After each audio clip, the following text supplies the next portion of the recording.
I always knew birthdays could get a little chaotic, but I never imagined mine would end with my sister smashing a cake into my face so hard that everything tilted. I remember frosting everywhere, the sharp sting as blood mixed into it, and Rowan laughing while I went down. Her laugh wasn't playful. It was bright, cutting, and intentional. People rushed over, looked at me, then waved it off. It's just a joke. As my vision flashed blue and white, I tried to believe them. I really did. I pushed myself to get up. The next morning, sitting in the ER, that belief fell apart. The doctor stared at my X-ray, went quiet, and then asked me a question no sister should ever cause a doctor to ask. Growing up, I learned how to swallow things. Little pains. Cutting remarks. Moments that should have felt wrong but were brushed aside as nothing. In my family, peace was something you acted out, and I learned my lines early. I was the calm one. The reliable one. The daughter who didn't need much because, as my mom liked to say, Avery is strong.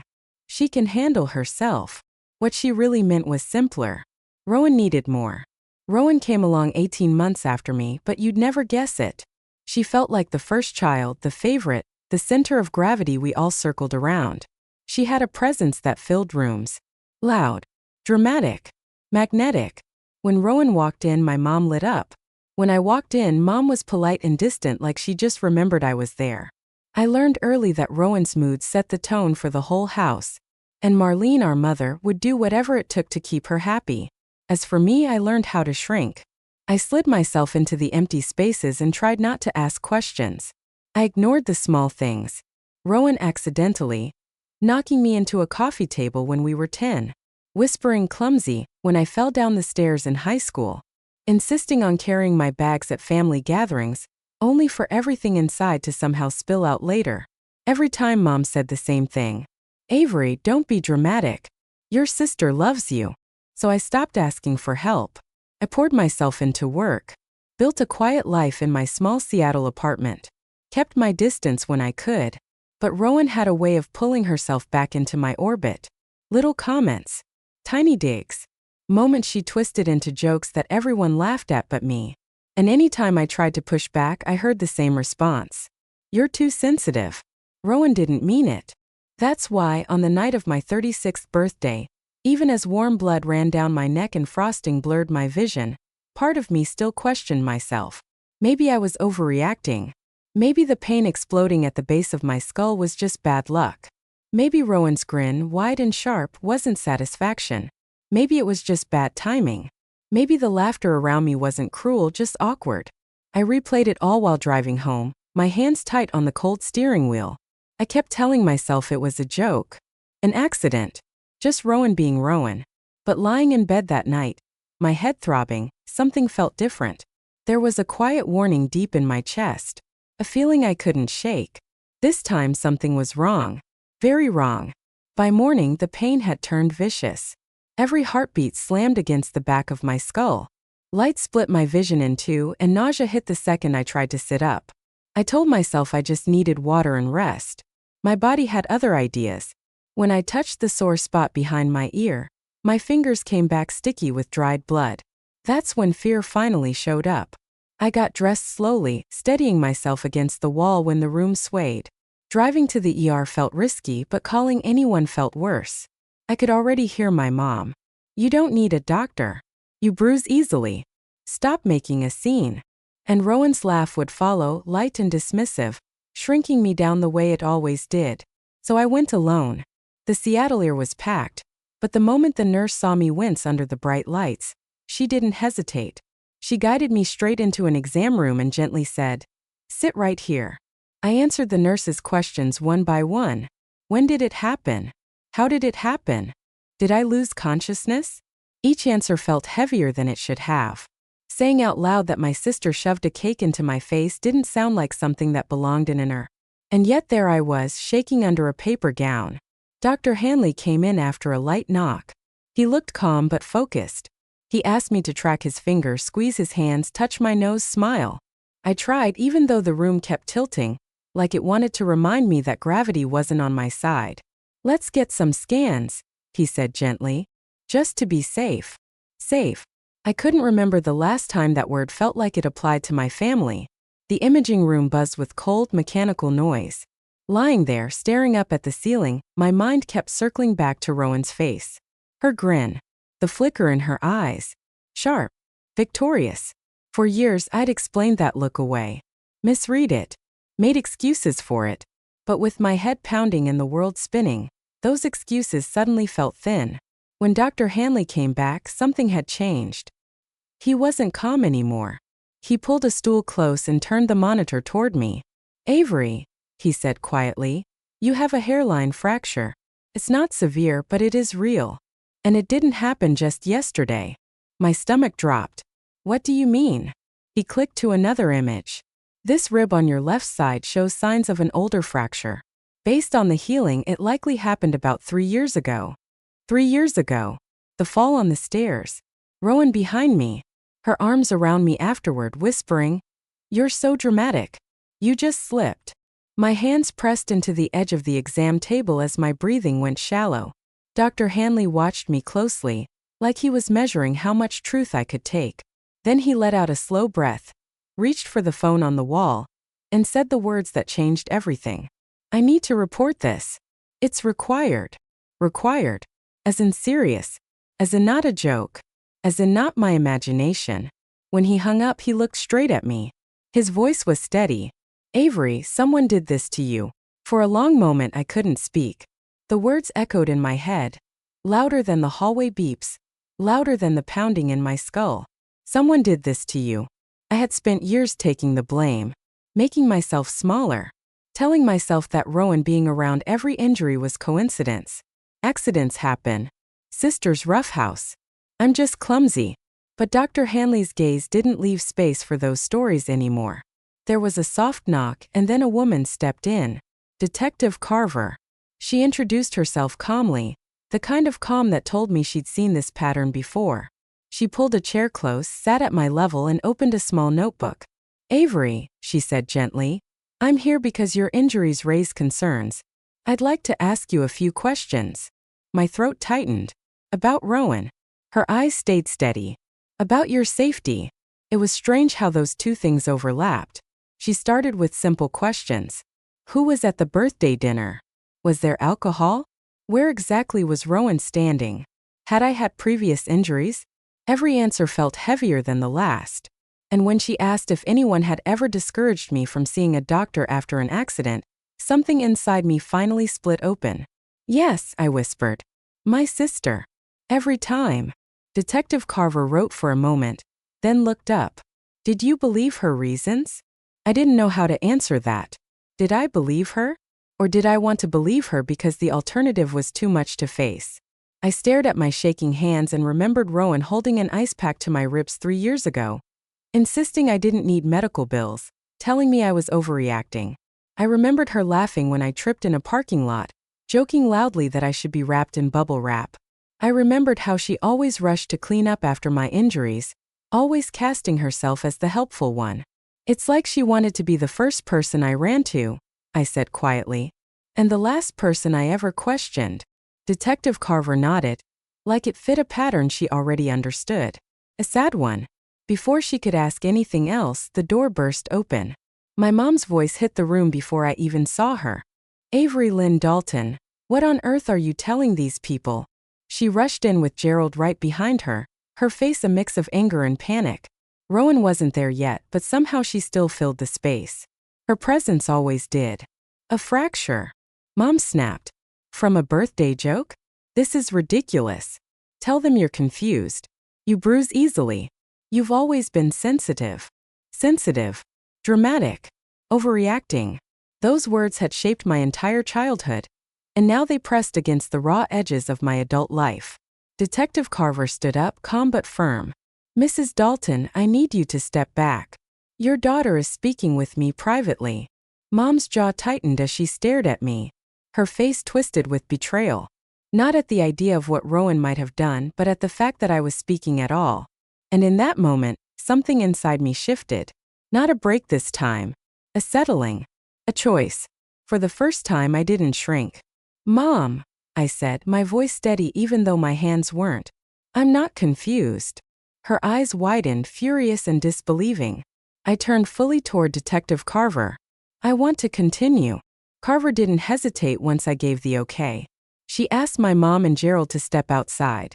Mom protested, but the detective's tone made it clear this wasn't up for debate. When the door finally shut, the room felt lighter. Like something tight inside me had finally loosened after decades. Carver sat back down.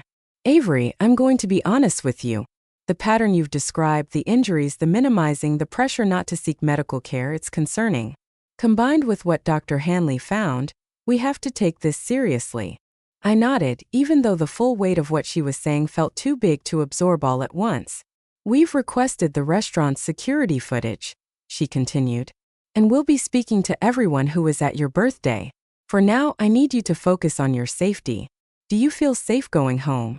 That question hit harder than the diagnosis. Safe. The word felt unfamiliar, like it belonged to other families. Not mine. I'm not sure, I admitted. Carver's expression softened. That's an honest answer. And it's a start. Before she could explain what would happen next, the door opened again, just a crack this time. My Aunt Elise stood there, hesitant, waiting. Carver nodded for her to come in. Elise stepped inside, her eyes shiny with something heavy. Something she'd been carrying alone. Avery, she whispered. I should have come sooner. Her voice shook as she took my hand. Hers was cold. I tried calling you last night, she said. When you didn't answer, I knew something wasn't right. She looked at Detective Carver. Detective, may I speak to both of you? I have information. Carver motioned for her to sit. Go ahead. Elise swallowed hard. I've seen Rowan hurt Avery before. My entire body went still. Elise kept going, her voice trembling. When Avery was little, there were things I didn't know how to explain. Small things. I told myself it was sibling rivalry. Accidents. Kids not knowing their own strength. But as they got older, Rowan changed. Or maybe I finally saw it clearly. She wrung her hands. I saw her push Avery on the stairs once. Avery was maybe 12. Everyone thought she slipped, but I was standing at the top landing. Rowan shoved her. My breath caught. I remembered that fall. How Mom scolded me for ruining the holiday photos with a bruised cheek. How Rowan hovered nearby, offering cookies and fake concern. Elise wasn't done. And 3 years ago, she said, taking a shaky breath, after Eleanor's funeral, I overheard something. Rowan found out about the Victorian house, Elise said. She didn't say anything to you directly, Avery, but she was furious. I heard her on the phone telling someone that accidents happen, and that if you were less competent, she'd be the one managing everything. The room went completely still. Even Detective Carver stopped writing. A cold chill ran down my spine. Elise's voice dropped to a whisper. I should have told you sooner. I was scared of Marlene. Scared she'd cut me out completely. But after what happened last night, I can't stay quiet anymore. Carver nodded slowly. Thank you, Elise. This helps us establish a clearer timeline. She stood and looked at me. Avery, I'll keep you updated. For now, Elise will take you home. Stay away from your sister until we finish our interviews. I agreed without hesitation. The truth was simple. I didn't want to see Rowan. Not until I understood who she really was. The next 2 days passed in a fog of phone calls, updates, and long stretches of silence inside my apartment. Elise stayed with me the entire time, refusing to leave me alone. I didn't argue. Her quiet presence felt like a soft place to land after years of walking on broken glass. On the 3rd day, Detective Carver called. We reviewed the footage, she said. Avery, it was deliberate. The words pulsed in my ear. She angled the cake. She checked over her shoulder first. And after you fell, there's a moment, less than a second, where she smiles before pretending to panic. A cold wave rolled through me. When I didn't respond, Carver kept going. We also obtained her phone.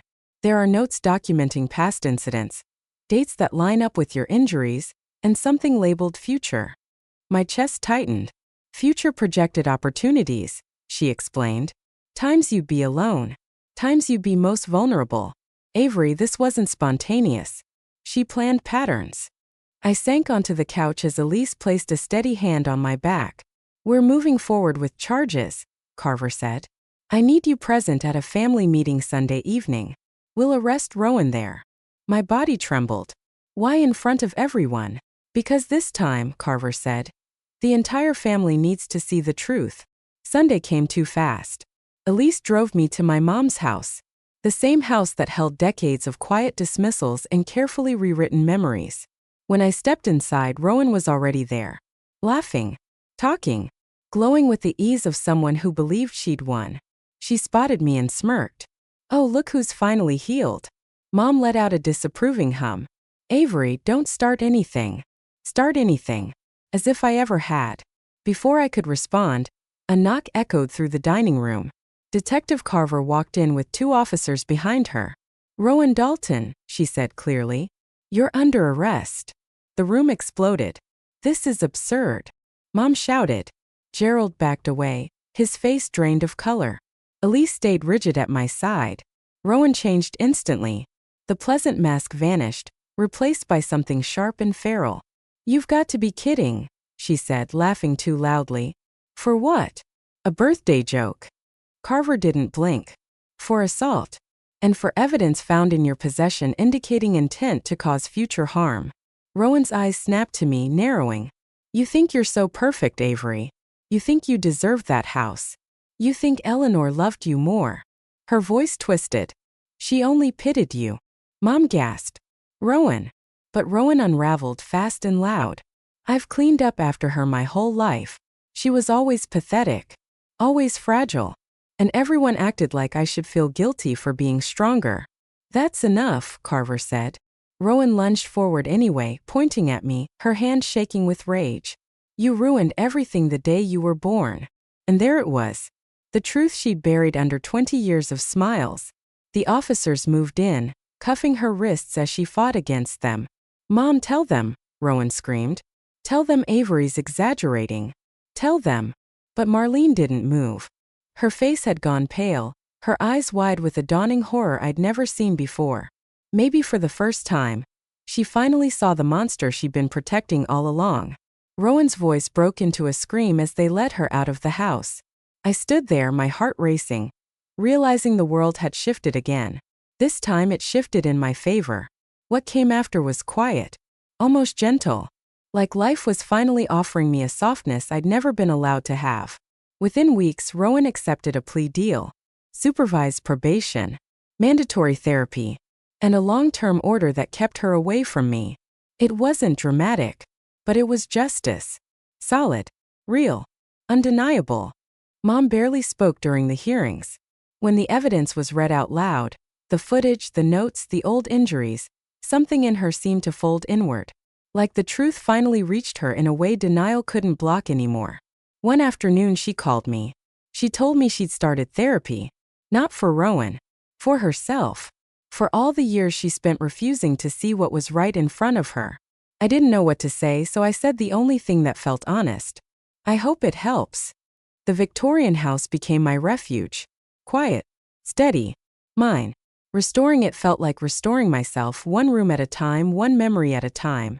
And when I opened its doors as the first meeting space for the Eleanor Center, a place for people trying to untangle the wounds left by family, I felt something I'd never felt growing up. Safe. Seen. Free.